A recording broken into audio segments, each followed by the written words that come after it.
In this video, I'm going to be reviewing the Quo Vadis Habana notebook. I'll go over the specs, I will do a paper test, and I'll tell you what I like and don't like about this notebook coming up.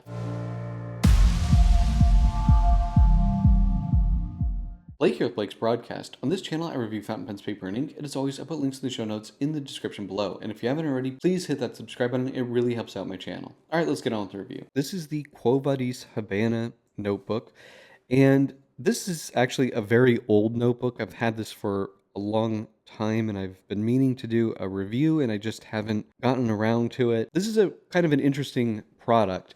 It is distributed by Xclair, which is the company that distributes Clairefontaine, and it's made in Hamburg, New York, but they say it's designed in France and it uses 85 GSM ivory Clairefontaine paper. This is a interesting size notebook. I would say there are a couple of downsides with this notebook for me personally. Here it is with a Papermind A5 notebook. So you can see it's about 1.25 inches taller and about a centimeter wider. So it measures 9.25 inches by 6.25 inches. In terms of the specs, you get 160 sheets, and again, it's ivory 85 GSM Clairefontaine paper. You do get an elastic strap, you get a bookmark, and you do have a elastic pocket in the back. Now you have a very nice, soft, sort of supple feeling faux leather cover. It is sort of a semi-soft cover here. Now this is very old, so the condition of it, I'm sorry, isn't perfect. Open it up, we have a paste down. The paste down is kind of coming undone. Now this is, I don't know, maybe this might be 10 years old, this notebook. So just keep in mind when you get one of these, it won't be like that. I think the build quality is very good. It is stitched 16-page signatures, very, very flexible. You can bend it back 360 degrees, no problem. It lays very flat. You have a dotted gray ruling here. Now I measured it and it's a bit under 6 millimeters, so it's like 5.75 millimeters. So it is very fine, unfortunately. Overall, this notebook, I think it's quite a nice notebook. It isn't the most fountain pen friendly paper, which is unfortunate for Clairefontaine. Now, if we go to the paper test here, everything looks, I think, decent except for the Mont Blanc OBB. We do get some kind of feathering there. Everything else looks okay on the face. Now, when we go to the back, we start having more problems. The Pilot Parallel 6mm, that bled through. The Mont Blanc OBB bled through. The the Sailor Pro Gear Fine, that did okay. Sharpie bled through. The the Stettler Lumocolor Permanent Marker bled through. The Uniball Air Micro came through a bit. Copic Sketch, Pilot Oil Drawing Pen.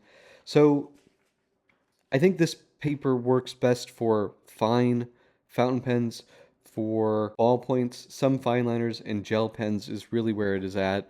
I would say not the most fountain pen friendly overall. I was just doing, this Moon Man, which has a medium nib. This unfortunately did bleed through, so it's not the most fountain pen friendly. It is a smooth paper. It is nice to write on, but you do have that bleeding. In terms of the price, it's $24 for one of these 160 pages. It does only come in this size.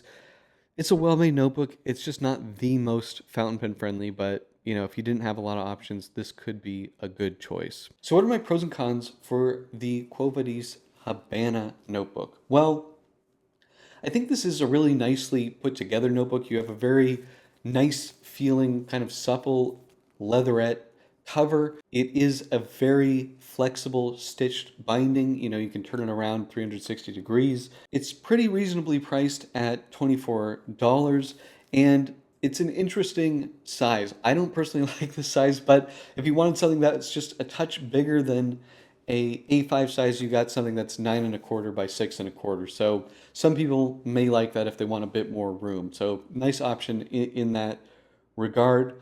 In terms of cons, the biggest con, unfortunately, is the paper.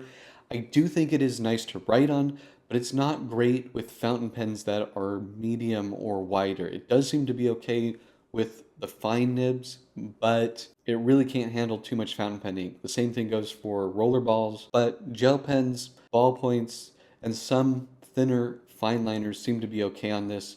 And for those types of pens, I do think this is a really nice notebook. It's nicely made. I like that it's made in the USA, but ultimately not ideal, I think, for fountain pens. But that's pretty much it. Do you guys have this notebook? Do you like this notebook? Let me know in the comment section below. If you like this video, please hit that like button. And if you want to see more fountain pen, paper, and ink videos, please hit that subscribe button. Thank you so much, and until next time.